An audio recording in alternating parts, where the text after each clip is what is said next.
by die nuus in Afrikaans. In die volgende halfuur onder meer die volgende, met nie-regeringsorganisasies in Gauteng wat dalk binnekort met 2/3 minder geld moet klaarkom, kom gesels een so 'n organisasie met ons oor hulle uitdagings. En vandag, presies 110 jaar gelede, is die wet op naturelle grondgebied goedgekeur. Die PAC en Vryheidsfront Plus gee hulle menings oor die omstrede kwessie.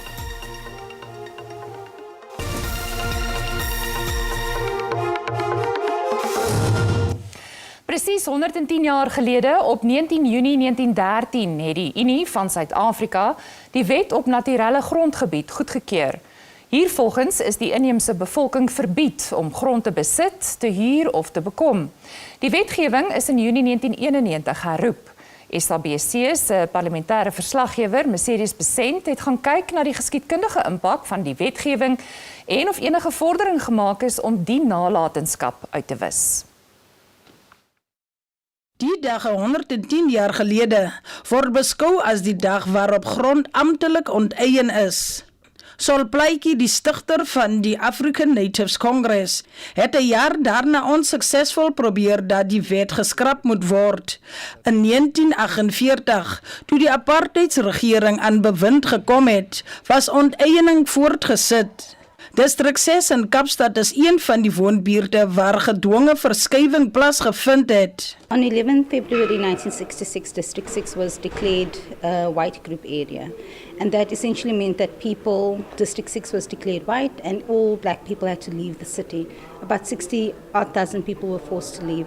What you see behind me is really the images that people from District 6 took as the area was being demolished. Meer as 'n half eeu later is Zubeida Hendricks, 'n bevoordeelde van die regering se Distrik 6 hervestigingsprogram. Practically every week I was at the land claims office to come and inquire about her claim. And she was given the key in 2013. And then she was very, very happy to move back to District 6. That was her wish, to come back to District 6. She is today 100 years old. Nie ver van Distrik 6 naby Danoon langs die N7 is die Soweto informele nedersetting. Ook hier soek inwoners slegs 'n stukkie grond en behoorlike behuising. It's not healthy, to be honest, because I think this land is not enough. Because these were graves, but we are building houses here because we got no place to stay. We don't have money for rents. As they say, this is an informal settlement.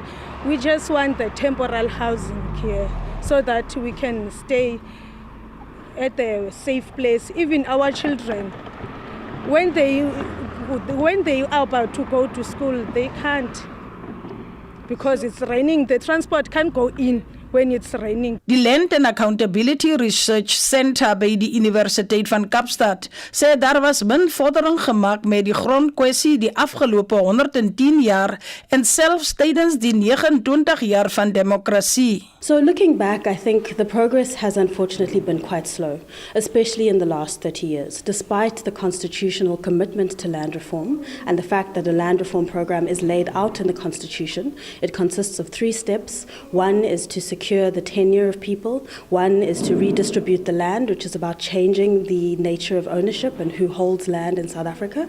And the third part, of course, is restitution, which is returning land to people who are dispossessed. All 3 of those programs have really struggled to make an impact in changing the scape, the landscape, the picture of land ownership and the strength of land rights in South Africa. Die PAC is een van die politieke partye wat uitgesproke is in die gronddebat. 110 years, 13 years, whatever, we are still where we were in 1913 or 1652.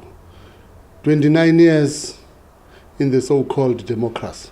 It is worse. We are still, I don't even think we are still holding unto 13%. I think we're at 8% now. Every land has been taken by white people.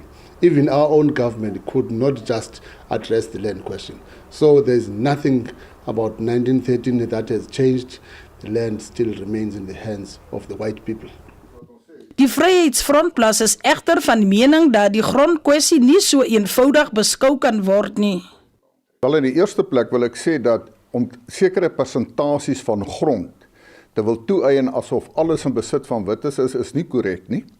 Ons moet eerste plek onthou, as jy byvoorbeeld na die Karoo toe gaan, as jy 'n plaas minder as 10.000 hektaar in die Karoo het, kan jy niks met dit doen nie. So dit is 'n skeeftrek van die statistiek wat dit betref. Die UDM het die grondonteieningswetsontwerp verwerp, aangesien dit nie voorsiening maak om grond terug te besorg, wat voor die 1913 wet op naturele grondgebied ontneem is nie. Land dispossession in South Africa did not start in 1913. It started way back.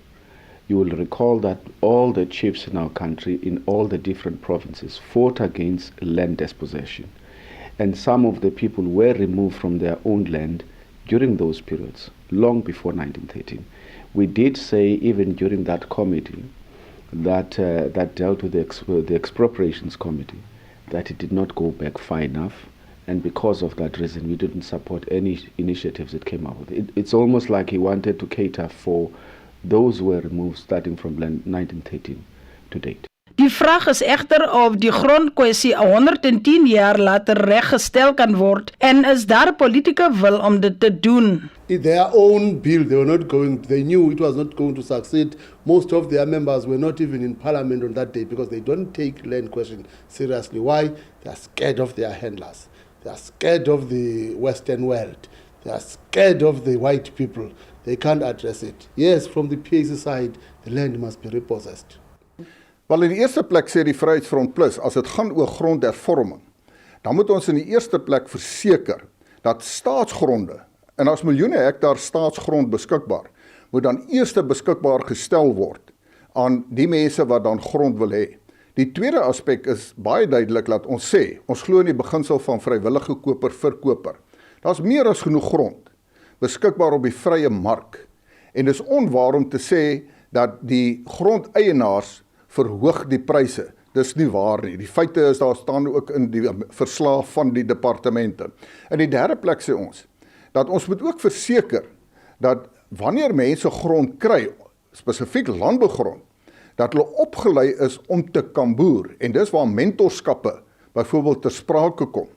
Want anderste gaan dit 'n mislukking wees, en as dit 'n mislukking is, dan bedreig dit net eenvoudig voedselsekerheid in Suid-Afrika. Die adjunkt-president Paul Mashatile het onlangs tydens 'n mondelingsvraag en antwoord sessie in die Nasionale Raad van Provinsies erken dat die grondkwessie netelig is. We have accepted ourselves as the governing party that land reform has been slow, but I don't think we should give an impression that nothing has happened. Mashatile meen daar is verskeie faktore wat hervesting in die wiele ry. One of the challenges is sometimes because of disputes from land claimants within families, or sometimes even communities who don't just agree on the use of land or who belong to that particular area. Navorsers meen beleidsimplementering in hul bronne kan dalk die grondkwessie op die regte pad plaas. We really need the government to put effort, finances, resources and manpower behind developing laws that can provide adequate protection for people. When it comes to customary land rights, we do have a law in place that's called the Interim Protection of Informal Land Rights Act, IPILRA. If the state were, for example, to work on making that a permanent piece of legislation with regulations that could support its implementation, that could make a massive impact. En selfs 110 jaar nadat die 1913 wet op naturele grondgebied goedgekeur is, wat wel herroep is die wet steeds in die afdeling van die parlement se biblioteek in die Nasionale Raad van Provinsies gebou. Mercedes Besent, SABC Nuus, Parlement. Hierna die beloofde onderhoud met 'n nie-regeringsorganisasie wat sy kommer uitspreek oor die vermindering van regeringshulp. Bly gerus ingeskakel.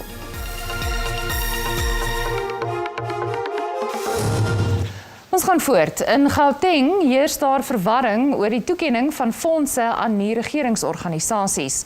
Verskeie van die organisasies het briewe van die provinsiale regering ontvang waarin hulle verwittig is dat van hulle fondse tot met 61% verminder gaan word. Die Gauteng premier, Panjasa Lesufi, het beloof om met die betrokke LER te vergader om die verwarring en ongelukkigheid oor fondse aan nie-regeringsorganisasies by te lê. Intussen moet die organisasies voortgaan om dienste te lewer. Een so 'n organisasie is die organisasie Advancing Children for Success, AFCS, wat in 1945 deur die ontslape biskop Trevor Huddleston begin is en verskeie gemeenskapsdienste lewer. Die organisasie wil proaktief optree en beplan om tydens sy jaarlikse golfdag in Parkview, Johannesburg, fondse in te samel om sy verskeie gemeenskapsprojekte en programme te onderhou. En ons praat nou verder hieroor met Christine Rudolph van ACFS se fondsinsamelingsafdeling. Goeienaand Christine. Goeienaand. Wat bedreig julle voortbestaan? Is dit 'n tekort aan finansies of is daar ander dinge ook? Maar ek neem aan as mens kyk hoe dit gaan, sal mens sê geld is maar die groot bepalende faktor. Definitief, geld is. Dit is sinds met die pandemie is daar 'n verskriklike groot donasies wat nie ingekom het nie. En dit van die sak. 'n Mens sukkel. So dit is hoekom ons ook hierdie golfdag beplan. Dit is 'n groot stap vir ons. Dit is 'n jaarlikse golfdag wat ons verskriklik graag wil hê dat ons skenkers en toekomstige skenkers moet deelneem. En ons soek borgskappe, ons het vierballe waar mense kan deelneem daarin. En dit is vir ons ook, en net om voort te gaan, moet ons sulke groot byeenkomste lewer. Sê net vir ons, wanneer is julle golfdag? Die 31ste Augustus. 31ste Augustus. Ja, by Parkview. So nou om julle werk te kan doen en om die gemeenskap se arm, sal ek maar sê, sterk te hande te vat en sterk te hou, het julle geld nodig en julle probeer nou hierdie tipe van inisiatiewe loods, maar dan is daar ook ander dinge waarmee julle besig is, soos gemeenskaps- en huistuin voedingsskemas onder meer. Vertel ons 'n bietjie meer daarvan. So ons het op die oomblik 10 sentrums in Gauteng, dan het ons ook een in Botawil in die Vrystaat en een in Limpopo wat ons nou gaan binnekort begin. By al hierdie sentrums het ons groentetuine, as 'n mens dit so kan noem. En dit is waar ons ook ons ouers en ons versorgers van die kinders wat in ons program is, maar ook die jeug inneem en dan leer ons hulle hoe om hierdie groentetuine te maak om self onderhoudend te kan wees. Dit is ook want ons glo vas dat 'n mens kan nie net gee nie, 'n mens moet leer. So dit is wat ons graag ook doen. Jy het nou genoem van die jeug waarby julle baie betrokke is. Junie is jeugmaand in Suid-Afrika en julle werk met baie jong mense. Voel julle daar's genoeg ondersteuningsstrukture vir die jeug, vir die jong mense in die land? Nee, glad nie. Ek dink daar is baie meer wat mense kan doen, waar maatskappye miskien kan betrokke raak, waar hulle die jeug kan invat. Al is dit net op 'n daaglikse daaglikse basis waar hulle kan inkom en net iets leer. En dis wat ons ook probeer met ons verskillende goed wat ons het. Soos byvoorbeeld 'n bakkery wat ons doen. Ons het 2 bakkerye waar ons die jeug invat en ons gee hulle opleiding, hulle kry 'n sertifikaat na die tyd, wat ook net kan leer hoe om iets te doen, waar hulle kan uitgaan en hulle self kan sorg. So dit is in 'n sekere mate ook 'n werkskeppingsproses en 'n werkskepingsoperasie wat julle probeer tot stand bring. Definitief. Wat sou jy sê is die uitdagings wat ons jeug in die gesig staar in ons land? Ek sou sê definitief ondervinding, of nie net ondervinding nie, maar waar hulle kan betrokke raak, weet net 'n deur wat kan oopmaak, wat ek sou sê. Daar is net nie genoeg deure vir hulle nie, waar hulle kan instap en iets kan doen vir hulle self. Nou hierdie bakkery, is dit in Johannesburg, is dit plaaslik of is dit ook 'n bietjie weier? Nee, dis plaaslik. So ons het 2, een in Tembisa, dit is in Pretoria, en dan die ander enetjie is in Jabavu in Soweto. So ons bak daagliks brood wat ons dan ook verkoop aan die gemeenskap. En die goed wat gebak word, soos die brood of die rolletjies of wat ook al, voed ook ons kinders wat ons dan daagliks voed. So ons probeer ook om self onderhandend te wees. Met aangesien met alles wat op die oomblik aangaan met die regering en die geld. So ons probeer regtig om nie net op donasies te kan bevestig nie. Maar ons probeer om iets vir onsself ook te doen en dan dis met die jeug ook, dan bring ons hulle in en ons probeer om hulle ook iets te leer. Ja, wat is die belangstelling van die jeug? Is hulle oop vir so iets? Hou hulle daarvan? Baie, verskriklik baie. So ons moet altyd ons probeer om nie mense weg te wys nie, maar partykeer moet 'n mens maar 'n hele klompie opleidings doen want daar is so baie reaksie van hulle. Hulle wil so graag leer. En is wonderlik. Is daar 'n suksesverhaal wat jy vinnig met ons kan deel dalk? Ja, daar is een van ons jeugmense het hulle sertifikaat gekry en hulle het hulle eie klein besigheid begin. So dis nie groot nie, maar hy kan sorg vir sy eie familie. So ja, dis definitief een van die groot goed. Nou baie van ons is nie groot sakeondernemings of maatskappye wat noodwendig kan geld gee nie. Christine, hoe kan die ou daar buite, hoe kan ek as 'n mens 'n verskil maak? Hoe kan ek julle help? Ek sou sê, wel enige donasies is belangrik vir ons. So ons vra nie altyd net vir geld nie. As 'n persoon kan inkom en net soos byvoorbeeld 'n gesprek lewer of te sê weet dit is wat jy kan bereik of motivering toespraak kan gee enige tyd. Enige iemand wat wil volunteer en net inkom en iets kan kom doen vir die dag. Te kom help om die kinders te voed of om te kan help, ons het 2 kleuterskole vir die dag om die kinders te kan spandeer. So enigiets soos dit ook is wonderlik. Ons het 30 sekondes oor, waar kan mense julle in die hande kry as hulle julle wil help en as hulle dalk selfs van die golfdag wil deelneem? So definitief ons het 'n webwerf, so dis www.acfs.org.za.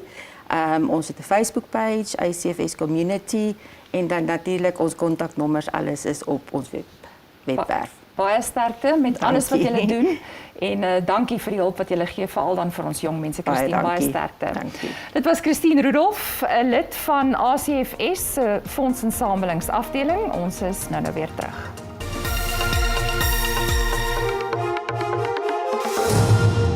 Die Suid-Afrikaanse netbalster Izet Griesel sê 2 weke is genoeg tyd om voor te berei vir die Wêreldbeker toernooi wat volgende maand in Kaapstad begin. Die Proteas kom middel Julie bymekaar wanneer die afrigter Norma Plammer en hulpafrigter Nicole Cusack ook by die span sal aansluit. Die Proteas sal eers 2 weke voor die internasionale pronkstuk bymekaar kom, aangesien sommige spelers steeds aan die Telkom Netbal Liga deelneem en ander oorsee is. Griesel sê 2 weke se voorbereiding is meer as genoeg.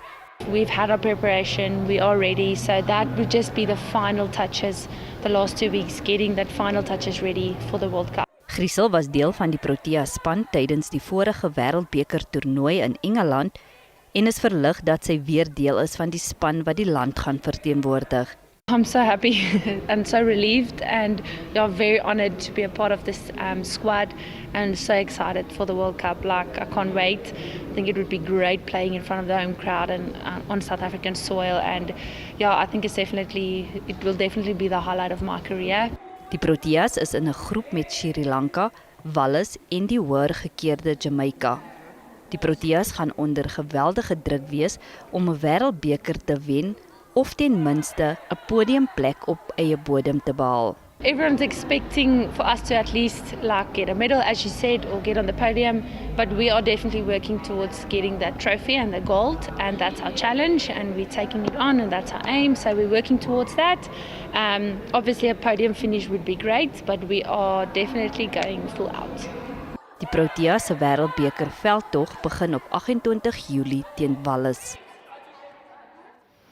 Banyana spelers sê die ervaring wat hulle die afgelope 4 jaar opgedoen het, dien as 'n goeie grondslag vir die FIFA Wêreldbeker toernooi wat volgende maand in Australië en Nieu-Seeland begin.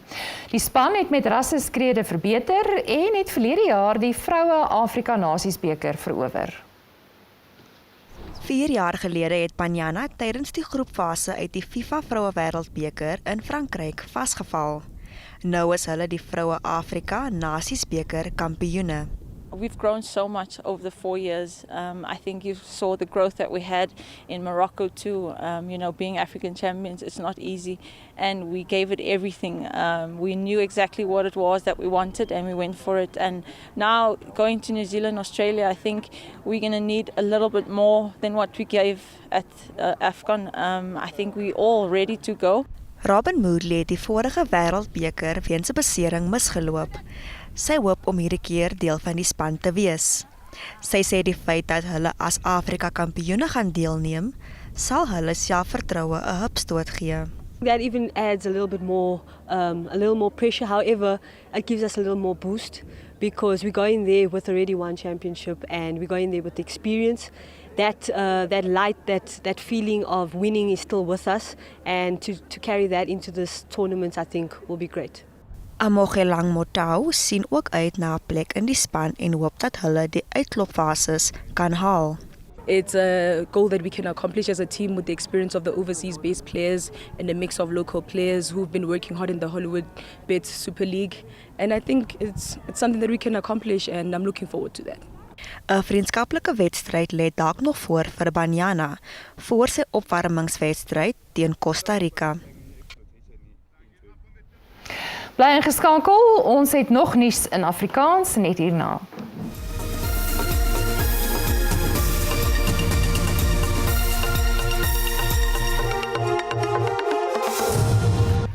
In die volgende halfuur, die swaar reën in die Wes-Kaap se impak op die landboubedryf word bepaal. 'n Beplande betoging teen onwettige migrante word in die wiele gery. En 'n Franse pianis seil die Spaanse sonsondergang in op 'n waterklavier.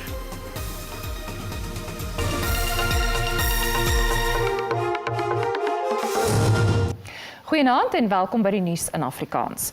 President Cyril Ramaphosa het gister na Suid-Afrika teruggekeer na vergaderings verlede week met die Oekraïense president Volodymyr Zelensky en sy Russiese eweknie Vladimir Putin. In sy weeklikse nuusbrief beskryf Ramaphosa die positiewe ontvangs wat die 7 Afrika staats- en regeringshoofde van beide lande ontvang het as een van die sleutelprestasies van die Afrika-sending. Ramaphosa sê die ontvangs was bemoedigend en dit bied rede tot optimisme dat die voorstelle wat gemaak is om die konflik te beëindig oorweeg sal word. Die Afrika-leiers sê die vasteland het 'n wesenlike belang om die oorlog te beëindig. Volgens die Afrika Ontwikkelingsbank het die konflik 'n tekort van sowat 30 miljoen ton graan op die vasteland veroorsaak. Daar is ook 'n tekort aan kunsmis wat voedselsekerheid in verskeie Afrika-lande bedreig. Afrika is onder die vergrootglas na die vredesending van Afrika-leiers na Oekraïne en Rusland. Kort voor die vredesending het die Amerikaanse Kongres 'n beroep op president Joe Biden gedoen om die 2023 AGOA-forum wat in November in Suid-Afrika sou plaasvind te verskuif. AGOA is die Amerikaanse wet op groei en geleenthede in Afrika wat miljarde rand se handelsvoordele vir Suid-Afrika inhou. Die Amerikaanse Kongres voer aan dat Suid-Afrika sterk bande met Rusland het wat gevolge moet inhou. Oud-president Thabo Mbeki het sy steun agter die lidlande van die Afrika-sending gegooi en hul onverbondenheid geloof. If you want to be a mediator, don't start by condemning one side or the other. You've got to say, first of all, let's sit down. Silence the guns, let's talk. It's during the negotiations that then you can say, you were wrong, you were right. You can't start there. So this neutral position in that sense is correct. Mbeki sê om die AGOA-forum van Suid-Afrika weg te neem, sal 'n gemengde boodskap na buite stuur, te midde van die VSA se pogings om handelsbetrekkinge op die vasteland te verskerp. For the US, for instance, for the US to communicate that it is interested in the development of the African continent, one of the important instruments for that development is AGOA. So I really would imagine that the US would want to keep with that position because they are interested in the development of Africa. Daar is intussen nog nie uitsluitsel gegee of Rusland se president Vladimir Putin die BRICS-beraad in Augustus gaan bywoon nie. Die AGOA-forum volg daarop in November. Die DA gaan na verwagting Woensdag in besit wees van die notules van die ANC se kaderontplooiingskomitee. Dit nadat die Suid-Gautengse Hooggeregshof verlede week die ANC se poging om teen 'n vroeëre uitspraak te appeleer van die hand gewys het. Die hof het beslis dat die ANC notules oor die kwessie binne 5 dae openbaar moet maak. Dit is deel van die DA se groter plan om kaderontplooiing ongrondwetlik te laat verklaar. The DA has conferred with our lawyers, and it is our understanding that the 5 days in this ruling refers to 5 working days, which means that the ANC has until Wednesday to hand over all of these documents so that the DA can make them public and show how the Cadre Deployment Committee, while President Cyril Ramaphosa was the chair of this committee, caused corruption, state capture, and the collapsed service delivery we see all around us. Bekommerde inwoners in die Pretoria-omgewing het 'n weeklange betoging teen onwettige immigrante beplan, maar dit is in sy spore gestuit. Die groep het erge weerstand van plaaslike sake-eienaars in Marabastad gekry, wat beswaar gemaak het teen die sluiting van buitelanders se winkels. Die betogers sê die regering moet onmiddellik ingryp. Die betogers is ongelukkig met ongedokumenteerde migrante wat besighede bedryf sonder om belasting te betaal. Hulle het beplan om die winkels te sluit waar daar volgens hulle bordele bedryf en dwelms verkoop word en hulle nie tot die land se ekonomiese groei bydra nie. People who came from outside countries illegally, they are operating, they're getting rich in our country. They're getting, wealthy through our resources, by destroying our kids with drugs. So we say enough is enough. Maar hulle het teenspoed opgetel. Anyone who can determine this person is illegal is the officials. So no South African or no guy who is walking around in the street who must come to you and say, give me your ID. They must go to the rightful people, which is the police or immigration officers. They come with sticks, 4 or 5 guys. Ne? They straight tell him, warning, if you don't close and you got workers for foreigners, I'm going to break leg. And tomorrow, you people can't see here. They say workers for Zim one and Malay is one. Tomorrow, I don't see anymore. If you hear, I'm going to burn shop. Die buitelanders kry ook die skuld vir mensehandel en diefstal. Die departement van Binnelandse Sake kon nie vir kommentaar bereik word nie.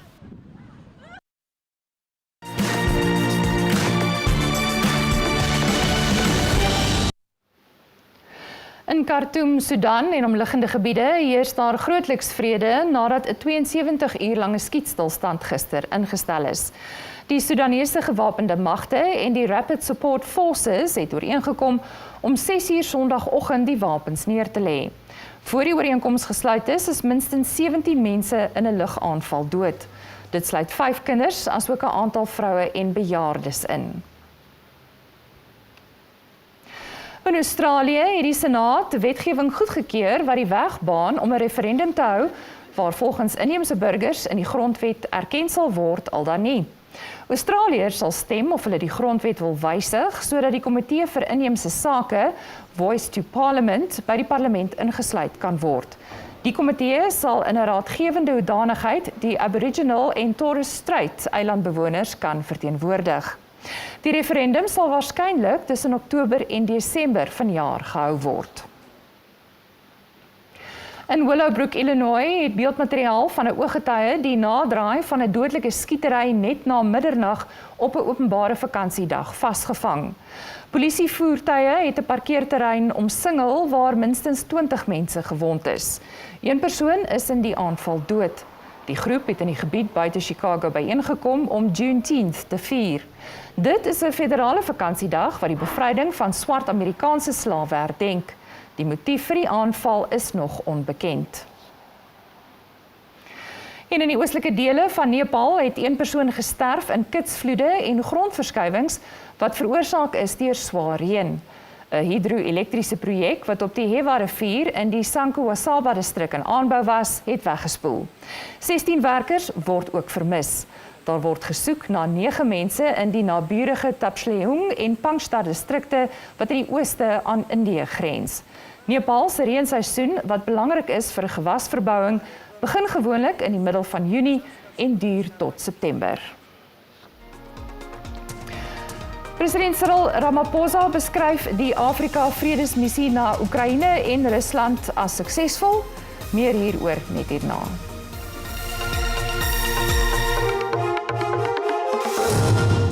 Ons gaan voort. Die Wes-Kaapse provinsiale regering beraam tans die omvang van die skade van die ernstige vloede in die provinsie.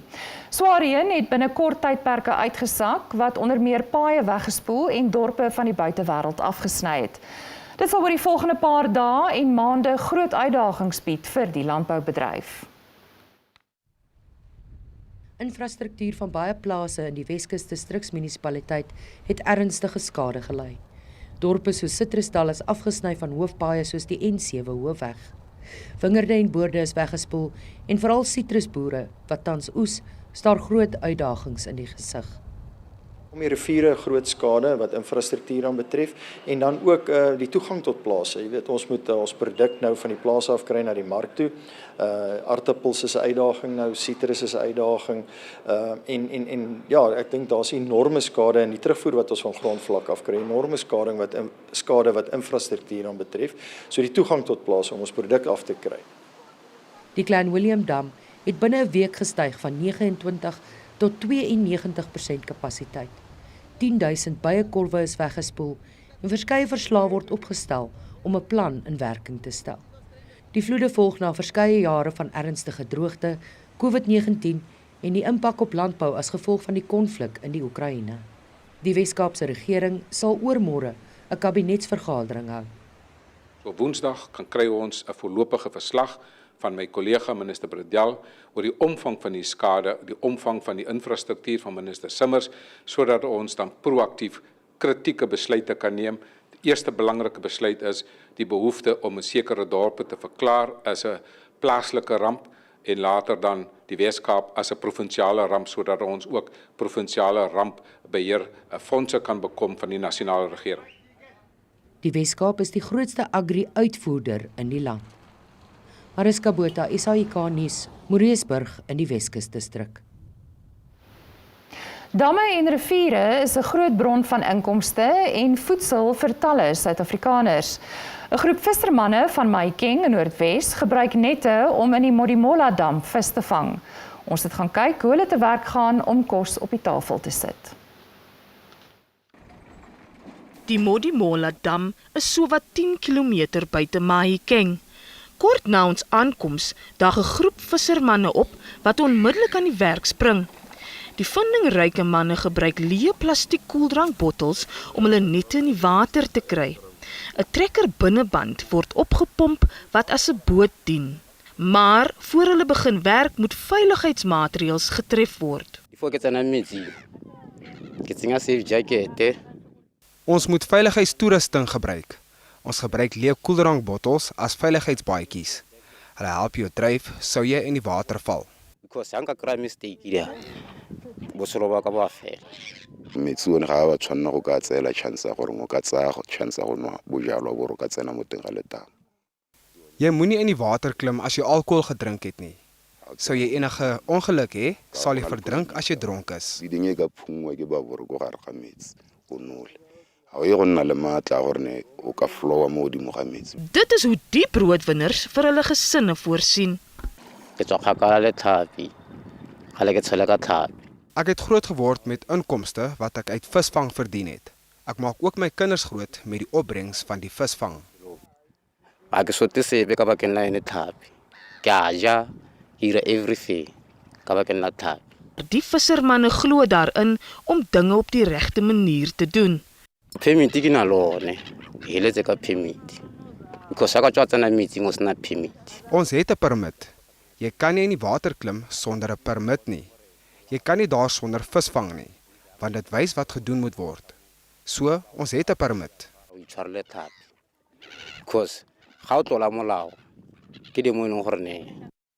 En natuurlik moet die omgewing in ag geneem word. Die parkeraad het vir ons gesê ons moet die plek waar ons vis vang skoon hou en ons klante met respek behandel. Ons kan net 'n sekere hoeveelheid vis vang en oorvissery word verbied. Terwyl die vissermanne hulle vangs aflaai, wag hulle klante langs die dam om vis te koop. I stock fish here in Tontonyana. The price is less than at town there. I come here in Tontonyana Dam to stock fish. I come and see these guys who are fish bongers. And they give me fish with a normal price. Na 'n harde dag se werk kan Patrick Poloholo huis toe gaan met die wete dat sy gesin nie honger gaan slaap nie en hy baie klante gelukkig gemaak het.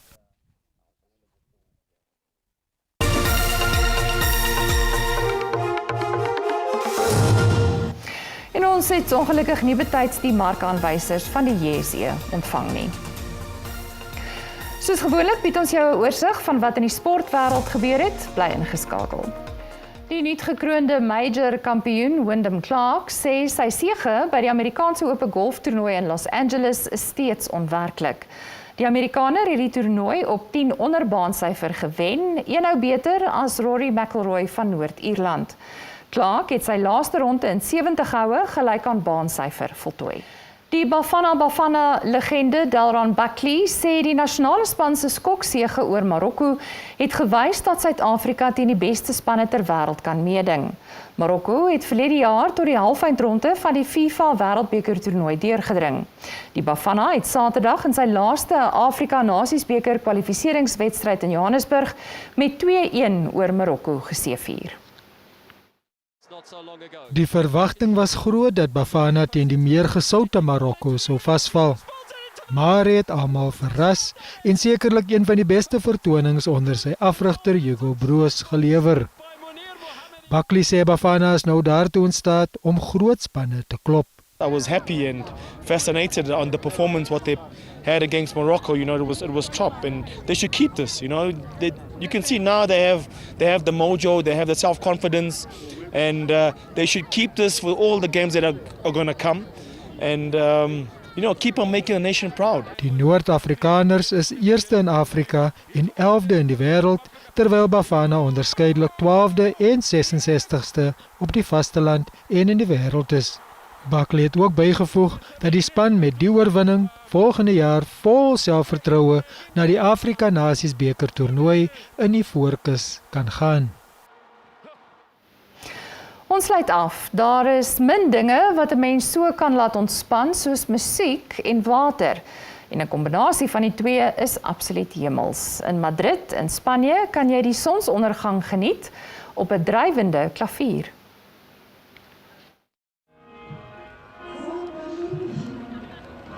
'n Openligteater vind altyd aanklank, maar die Franse pianis Violette Prévost van die groep Piano du Lac wou dit meer besonder maak en het die drywende element bygevoeg. Die sonsondergang het die perfekte agtergrondgebied vir die rooi pianisvertoning wat reg voor die aanvang van Spaanse somer plaasgevind het. Ons gebruik die omgewing. Daar is wind, daar is lig. Dit gee 'n artistiese uitdrukking en die musiek baie krag. Dit gee vloeiheid en dit gee impak. Violette Prévost het haar uitvoering op die Paralongo mensgemaakte meer in Madrid opgevoer, wat inwoners en toeriste in bewondering gehad het. Klassieke en kontemporêre musiek is opgedis en die gehoor kon ook deelneem. Ons is in 'n omgewing waar dit makliker is om 'n gehegtheid rondom die vertoning en die musiek te vind en om regtig saam te wees. Daar is nie 'n teatriese vierde muur nie. Geen versperring tussen musikante en die gehoor nie. Die groep toer tot middel Augustus in Spanje, maar hierdie was die enigste stop in sentraal Madrid. En dis waar ons moet groet tot môre aand, mooi bly.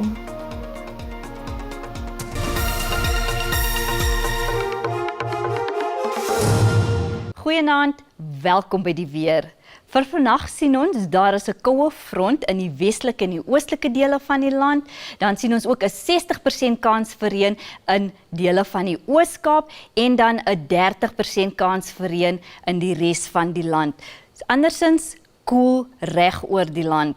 Vir môre is daar 'n is dit steeds koel, bewolk, 'n 30% kans vir reën in dele van die Wes-Kaap, die Oos-Kaap en dan sien ons ook in dele van KwaZulu-Natal. Dan vir vannag is daar 'n waarskuwing uitgereik vir sterk wind wat verwag word in die Wes-Kaap en die Oos-Kaap. Dan is daar ook 'n waarskuwing uitgereik vir rowwe see toestande en sterk wind langs die suidkus en dan ook die ooskus. Vir môre steeds sterk wind wat verwag word in dele van die Oos-Kaap en dan rowwe see toestande langs die suid en die ooskus. Kom ons kyk nou na ons minimum en maksimum temperature. Gauteng bewolk, sonnig, Pretoria maksimum van 20 en dan Vereniging 'n minimum van -1 en 'n maksimum van 17. In Limpopo sonnig, Messina bereik 'n maksimum van 30 grade en dan Lephalale 'n minimum van 6 en Polokwane bereik 'n maksimum van 23 grade. Sonnig in Mpumalanga, Skukuza 8-27 en dan Middelburg het 'n minimum van 5 en 'n maksimum van 19. Bewolk in KwaZulu-Natal, Vryheid 6-18 en dan Port Shepstone en Durban albei 'n maksimum van 20. Bewolk sonnig in die Oos-Kaap, Graaff-Reinet 10-14 en dan Gqeberha het dan 'n minimum van 10 en 'n maksimum van 15. Reën word verwag in Kaapstad, Hermanus 10-14 en dan sien ons ook George het dan 'n minimum van 9. In die Noord-Kaap ons sien temperature, minimum temperature onder 5 grade, Kalvinia 3-11 en dan Appington het dan 'n maksimum van 15. In die Vrystaat, Botawil -1, Bloemfontein het 'n maksimum van 13 en dan Kroonstad het dan 'n maksimum van 14. Ten slotte Noordwes, ons sien temperature, minimum temperature onder 5 grade, maksimum Lichtenburg het 'n maksimum van 16 en dan Schweizer-Reneke het dan ook 'n maksimum van 15. Dit is dan al van my en die weerdiens, 'n rustige aand verder.